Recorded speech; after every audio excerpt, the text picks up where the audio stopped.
Hi, I'm Lauren Crofts and I teach esports. I chose to teach in this area because it's an interest of mine since I was young. So I've gamed since I was young into my adult life and into my career.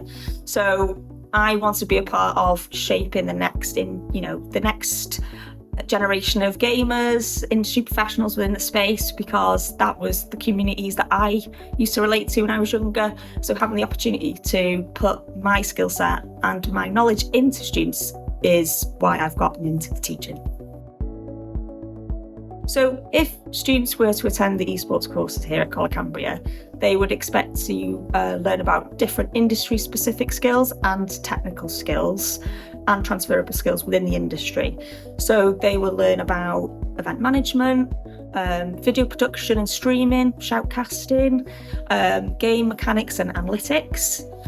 They'd also learn about how to get a career within the industry, how to network, also how to do media production, and also business management as well. We look into game skills, strategies and analysis. So we give students opportunities to develop their skills, strategies that you use in-game, and kind of analyse that. We do a lot of that. We do something called VOD reviews as well. So students will clip gameplay and we will observe that and give them advice on how to improve. So especially for those who want to do professional gaming in the future, it's kind of what they would do as part of a career anyway. So we do that type of thing in the gaming side of things.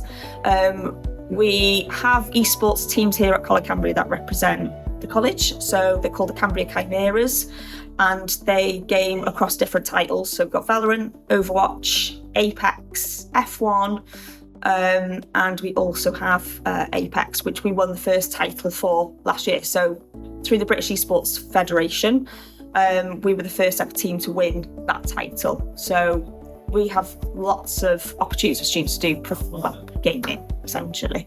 But it's not all about the course. So it's lots of different things in the course as well. So the types of jobs that students could go into from this course is shoutcasting and commentating. It could be a professional game player, also cyber security, a teacher, lecturer in the future. It could be business management within esports. The industry is vast, and every year careers have been added into the esports industry because it's just growing and growing. So students expect to have a different career, added every single year they attend here.